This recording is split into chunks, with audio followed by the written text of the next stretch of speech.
Join us on Hindi Tunes for amazing adventures and moral stories. आधी रात का समय था। जंगल में भेड़ियों की डरावनी आवाजें गूंज रही थीं। बकरी चमेली की आंखें अचानक खुलीं। उसने देखा कि उसके बच्चे घर पर नहीं हैं। घबराकर वह पुकारने लगी, बल्लू, खुशी, कहाँ हो तुम? डरते डरते वह झोपड़ी से बाहर निकली और पूरी रात अपने बच्चों को ढूंढती रही। सुबह होते होते आखिरकार उसे नदी किनारे अपने बच्चे मिल गए, जो एक बकरे के साथ थे। वह बकरा गुलाब था, जिसने रात में बच्चों को अपने बेटे के साथ सुरक्षित रखा था। चमेली ने राहत की सांस ली और कृतज्ञ होकर कहा, धन्यवाद गुलाब, अगर तुम न होते तो पता नहीं मेरे बच्चों का क्या होता। धीरे धीरे दोनों के बीच दोस्ती हुई और कुछ समय बाद उन्होंने शादी कर ली।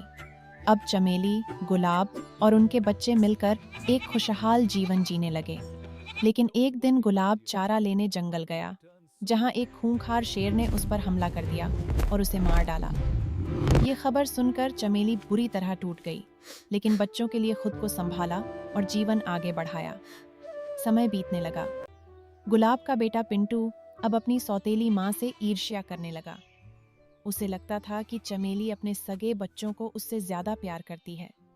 एक दिन जब चमेली गलती से उसका हिस्सा का चारा रास्ते में गिरा देती है, तो पिंटू को गलतफहमी हो जाती है कि माँ जानबूझकर उसे भूखा रख रही है। उसके दिल में नफरत भर जाती है। वह सोचता है, अगर मुझे माँ का प्यार पाना है, तो मुझे इन दोनों बच्चों को रास्ते से हटाना होगा। अगले ही दिन पिंटू धोखे से अपने सौतेले भाई बहन बल्लू और खुशी को कुएं के पास खेलने ले जाता है और मौका देखकर उन्हें कुएं में धक्का दे देता है। जब चमेली लौटती है तो पिंटू झूठ बोलता है, माँ, एक शेर ने दोनों को मार डाला।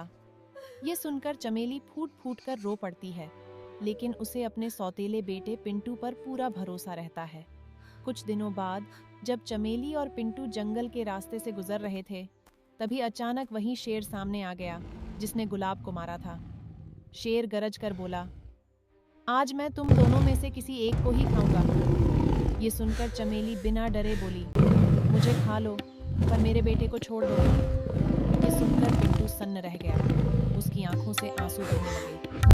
वह कांपती आवाज में बोला, माँ, आप मेरी जान बचाने के लिए खुद को खतरे में डाल रही हैं।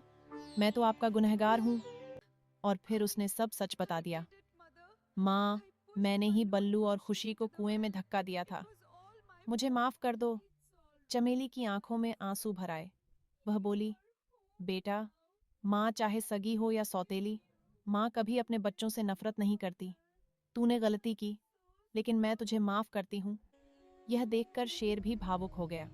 उसने कहा, आज मुझे समझ आया कि माँ का प्यार क्या होता है। मैं तुम्हें नहीं मारूंगा।